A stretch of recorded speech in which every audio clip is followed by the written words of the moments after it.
SLBC టన్నెల్లో చిక్కుకున్న 8 మందిని ఆధునిక టెక్నాలజీతో గుర్తించామని మంత్రి జూపల్లి కృష్ణారావు తెలిపారు.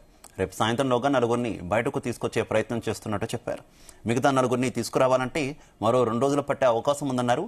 లోపల చిక్కుకున్న వారు 99% బతికే అవకాశం లేదని, కార్మికులు వెలికి తీసేందుకు పనులు వేగంగా జరుగుతున్నట్టు మంత్రి జూపల్లి కృష్ణారావు తెలిపారు.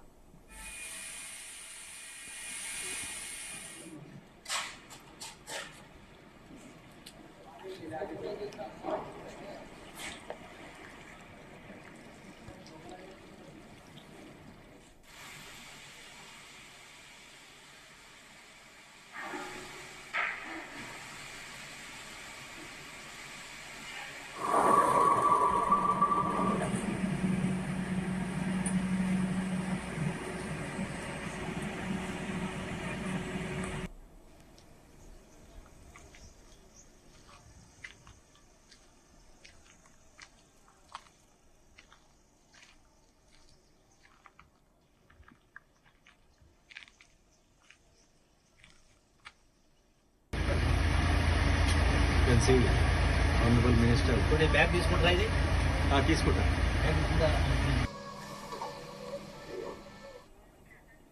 ఎస్ఎల్బీసీ టన్నెల్లో చిక్కుకున్న 8 మందిని ఆధునిక టెక్నాలజీతో గుర్తించామని మంత్రి జూపల్లి కృష్ణారావు తెలిపారు. రేపు సాయంత్రంలోగా నలుగురిని బయటకు తీసుకొచ్చే ప్రయత్నం చేస్తున్నట్టు చెప్పారు. మిగతా నలుగురిని తీసుకురావాలంటే మరో 2 రోజుల సమయం పట్టే అవకాశం ఉందని తెలిపారు. లోపల చిక్కుకున్న వారు 99% బతికే అవకాశం లేదని, కార్మికులను వెలికి తీసేందుకు పనులు వేగంగా జరుగుతున్నట్టు మంత్రి జూపల్లి కృష్ణారావు స్పష్టం చేశారు.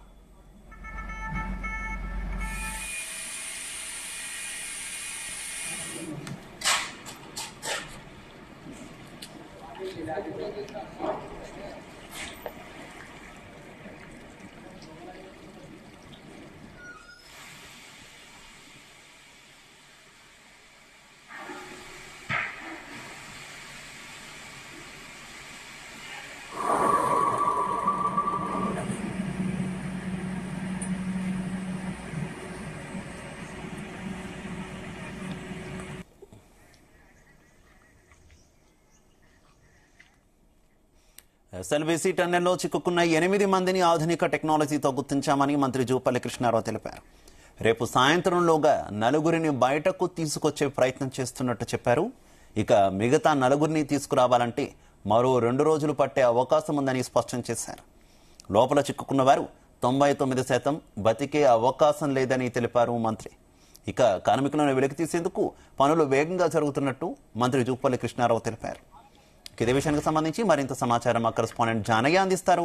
జానయ్య, శివ, ఎస్ఎల్బీసీ సొరంగ మార్గంలో జరిగినటువంటి ప్రమాదానికి సంబంధించి మంత్రి జూపల్లి కృష్ణారావు కీలక వ్యాఖ్యలు చేయడం జరిగింది. ఆ టన్నెల్ కు సంబంధించి నిర్వహిస్తున్నటువంటి రెస్క్యూ ఆపరేషన్ ద్వారా లోపల ఏదైతే 8 మంది చిక్కున్నారో వారికి సంబంధించి నలుగురికి సంబంధించినటువంటి మృతదేహాలను కూడా ఈ రోజు బయటికి తీసుకున్నట్టుగా కూడా ఆయన చెప్పడం జరిగింది. మరో మిగతా వారి విషయానికి సంబంధించి లోపల చేపట్టినటువంటి సహాయక చర్యలకు సంబంధించి మిగతా వారిని కూడా తీసుకొచ్చేందుకు ప్రయత్నం చేస్తున్నట్టుగా కూడా ఆయన, అది కూడా రేపు సాయంత్రంలోగా మిగతా నలుగురిని తీసుకొచ్చేందుకు అన్ని ప్రయత్నాలు కూడా కొనసాగిస్తున్నట్టుగా కూడా ఆయన మంత్రి చెప్పడం జరిగింది. దీంతో ఏదైతే సొరంగ మార్గంలో జరిగినటువంటి ప్రమాదం ఏదైతే ఉందో ఆ ప్రమాదంలో అందులో చిక్కున్నటువంటి 8 మంది మృతి చెందినట్లు కూడా నిర్ధారణ అయ్యింది. ఏదైతే మంత్రి చేసినటువంటి వ్యాఖ్యలతోటి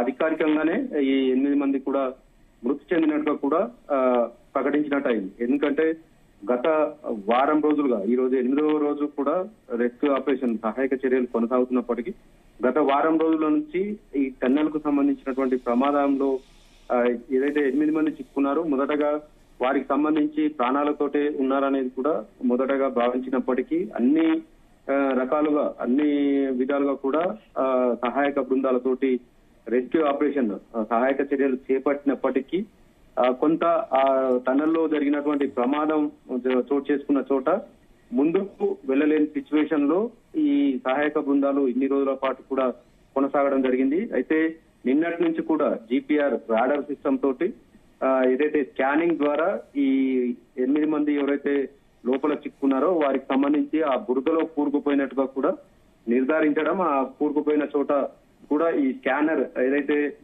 జిపిఆర్ రాడర్ ఏదైతే ఉందో దాని ద్వారా స్కానింగ్ చేసి అక్కడ మృతదేహాలు వీళ్ళు ఉన్నట్టుగా కూడా గుర్తించి ఆ వైపుగా కూడా తవ్వకాలు చేపట్టి మృతదేహాలను కూడా బయటికి తీస్తున్నట్టు కూడా తెలుస్తుంది. ఇప్పటి వరకు ఈ మృతదేహాలకు సంబంధించి బయటికి తీసుకొచ్చినటువంటి మృతదేహాలకు డిఎన్ఏ టెస్టులు చేసిన తర్వాత అది ఎవరి మృతదేహం, ఎవరు ఆ వ్యక్తి అనేది కూడా గుర్తించేందుకు కూడా ఇప్పటికే ఫోరెన్సిక్ వైద్య సిబ్బంది కూడా, వైద్య బృందాలు కూడా అక్కడికి చేరుకున్నాయి. అక్కడే ఉండి పర్యవేక్షణ చేస్తున్నారు.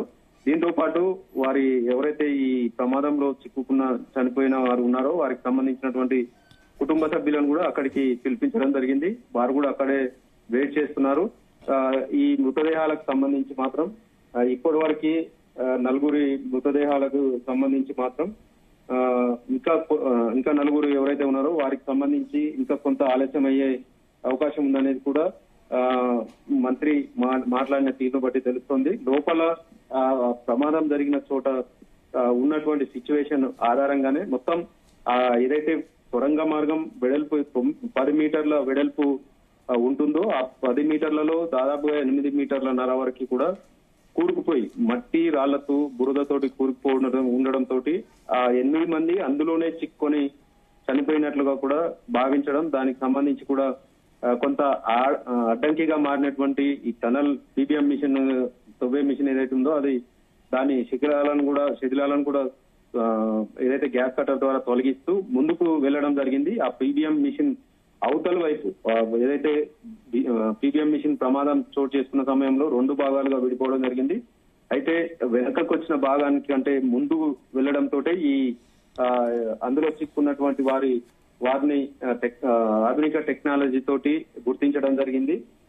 ఆ గుర్తించిన చోటనే ఏదైతే ఇప్పుడు మృతదేహాలను కూడా బయటికి తీసుకొచ్చేందుకు కూడా లోపలికి ఒక బృందాన్ని కూడా లోకో ట్రైన్ ద్వారా పంపించడం జరిగింది. లోపల సహాయక చర్యలు కూడా ఇంకా కొనసాగుతూనే ఉన్నాయి. మిగతా 4 విషయానికి మాత్రం ఇంకా ఆ స్కానింగ్ ఏదైతే రాడర్ ద్వారా స్కానింగ్ చేస్తారో ఇచ్చే ఆనవాళ్ల ప్రకారంగా అక్కడనే తవ్వకాలు చేపట్టి ఆ మృతదేహాలను బయటికి తీసేందుకు కూడా అన్ని విధాలుగా కూడా ఈ సహాయక బృందాలు ముందుకు సాగుతున్నాయి. ముఖ్యంగా నేషనల్ జియోగ్రఫీ రీసెర్చ్ ఇన్స్టిట్యూట్ తో పాటు ఇటు మద్రాస్ ఐఐటికి సంబంధించినటువంటి నిపుణులు ఆక్వా అలాగే ఈ జిపిఆర్ సిస్టమ్ రాడర్ సిస్టమ్ తోటి ఈ మృతదేహాలను అంటే ఈ అందులో చిక్కున్న వారి జాడ తెలిసింది. ఆ స్కానర్ ద్వారానే వారిని గుర్తించి ప్రస్తుతం అయితే 4 మృతదేహాలను బయటికి తీసుకొచ్చేందుకైతే అన్ని ఏర్పాటు చేశారు. అక్కడే టన్నల్ చివర భాగంలో ఏదైతే బయట ఉన్నటువంటి అక్కడనే అంబులెన్స్లను కూడా ఏర్పాటు చేయడం జరిగింది. దీంతో పాటు వైద్య బృందాలు కూడా బయటికి తీసుకొచ్చినటువంటి ఆ మృతదేహాలకు ఏదైతే ఫోరెన్సిక్ నిపుణుల తోటి పోస్ట్ మార్టం నిర్వహించి వారిని ఒకవేళ వారికి ఉన్నటువంటి వారి శరీరం పైన ఉన్నటువంటి ఆనవాళ్లు కాక గుర్తిస్తే ఆ ఆనవాళ్లు గుర్తించిన ప్రకారంగా ఎవరైతే వారి కుటుంబ సభ్యులు ఉన్నారో వారికి అప్పచెప్పేందుకు అన్ని సిద్ధం చేస్తున్నారు. ఒకవేళ గుర్తించలేని పరిస్థితిలో ఉంటే మాత్రం ఫోరెన్సిక్ ఆధారంగా కూడా అలాగే జానయ్య వారికి కాంపన్సేషన్ గురించి ఏమైనా ఇప్పటికే ప్రకటన ఏమైనా వచ్చిందా, లేదంటే ఏమైనా ప్రకటించేటటువంటి అవకాశం ఏదైనా కనిపిస్తుందా? ఏ మేరకు ప్రకటించే అవకాశం ఉంది ఇన్ కేసు ప్రకటిస్తే? శివ, ఏదైతే ఈ ప్రమాదంలో చిక్కుకున్నటువంటి చనిపోయినటువంటి వారికి సంబంధించి ప్రాజెక్టు చేపట్టినటువంటి జేపీ కంపెనీ కన్స్ట్రక్షన్ కంపెనీ ఏదైతే ఉందో ఆ కంపెనీ కూడా వారికి ఇన్సూరెన్స్ చేసినట్టుగా కూడా తెలుస్తోంది.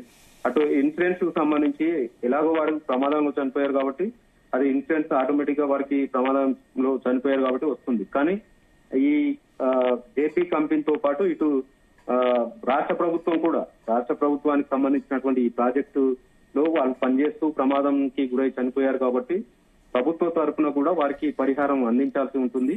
దానికి సంబంధించి కూడా ఇటు ప్రభుత్వం నుంచి కొంతమంది అంటే మంత్రులు కావచ్చు, ఇటు సిఎస్ శాంతకుమారి గాని మిగతా అధికారులు ప్రాజెక్టుకు సంబంధించినటువంటి అధికారులు కూడా జేపీ కంపెనీ వారితోటి మాట్లాడుతున్నట్టుగా తెలుస్తోంది.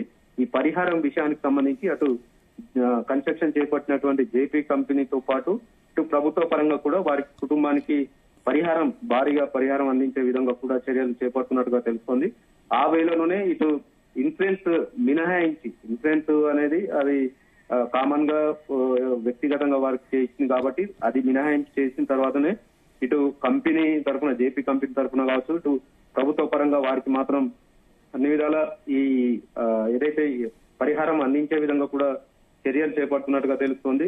దీంతో పాటు ఒకవేళ వారికి ప్రభుత్వ పరంగా ఇంకేదైనా అవకాశం ఉన్నా కూడా అందించేందుకు కూడా ఏర్పాట్లు చేస్తున్నట్టుగా కూడా తెలుస్తుంది. Okay Sanayya, thank you.